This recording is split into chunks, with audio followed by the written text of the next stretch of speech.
Joining us right now via the OnStar Hotline, college basketball analyst on ESPN, Andy Katz.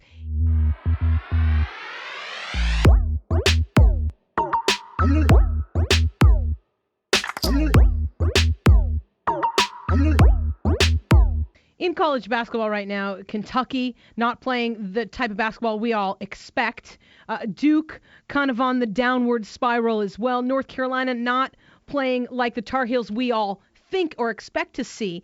Is it evolution in college basketball right now? And what's changing where these big teams that we always expect to be up there in that top 10 are faltering a little bit? I disagree with you. I mean, because Duke last year obviously had the talent to win it all. They got beat in the Sweet 16.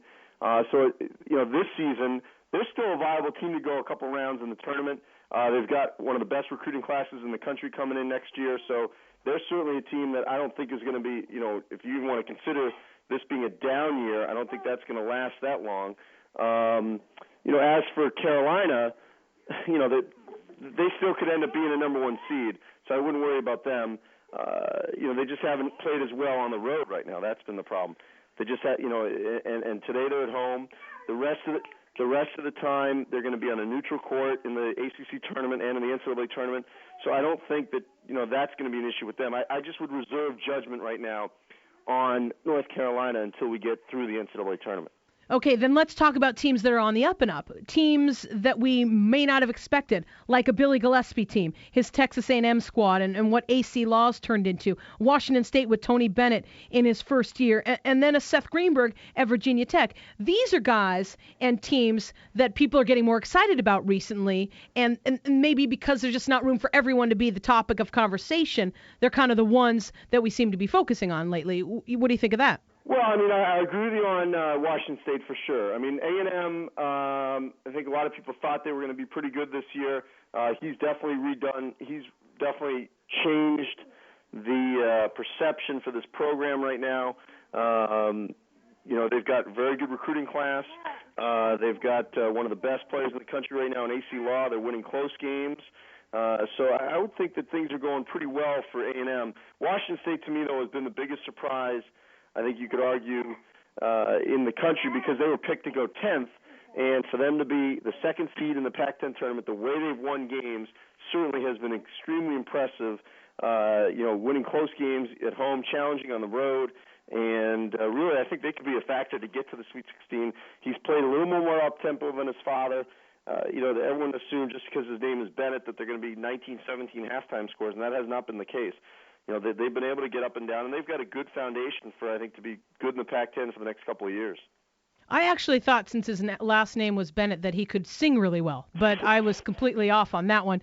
You mentioned Washington State, and I'm looking at the Pac-10. UCLA lost a tough one yesterday, but really, the Pac-10's on the up and up. I mean, USC now with the new arena, getting a little bit more attention, and Tim Floyd's just done a great number with them. Oregon, Ernie Kent's another good story. I think we're seeing more out of the Pac-10 than we've seen in a long time. Yeah, no, there's no question about that. The Pac-10 has had one of its best seasons, I think, competitively from top to bottom, certainly 1 through 8.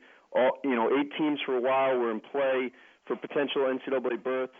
The thing with the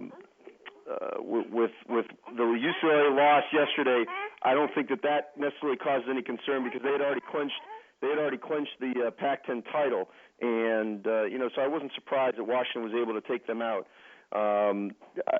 They're to me right now still the team to beat going forward. I think they'll be the number 1 seed overall, and just the overall growth of this league with the way that they've been able to recruit. I mean, you mentioned USC. They're getting O.J. Mayo out of West Virginia. Tim Floyd's done an outstanding job already recruiting, getting them to be very competitive. UCLA got one of the best players in the country in Kevin Love, so I think you're going to see UCLA to be a potential factor to win the national title this year and next year. You're looking at a team that potentially could be in the Final Four 3 straight years, which would not be surprising at all. And Ben Howland certainly has changed the entire culture of that program, where they're much more defensive-oriented. It's really more of a program. I mean, Lavin recruited a lot of good players, but it really has become a program right now at UCLA that I think every year, kind of like the way Duke and Carolina are, you sort of expect them to contend for a national title. Hey, good stuff. Have a good time over the next few weeks and take some time to take a deep breath. All right. Thanks. All right. Andy Katz, ESPN college basketball analyst, joining us AM Game Day on ESPN Radio.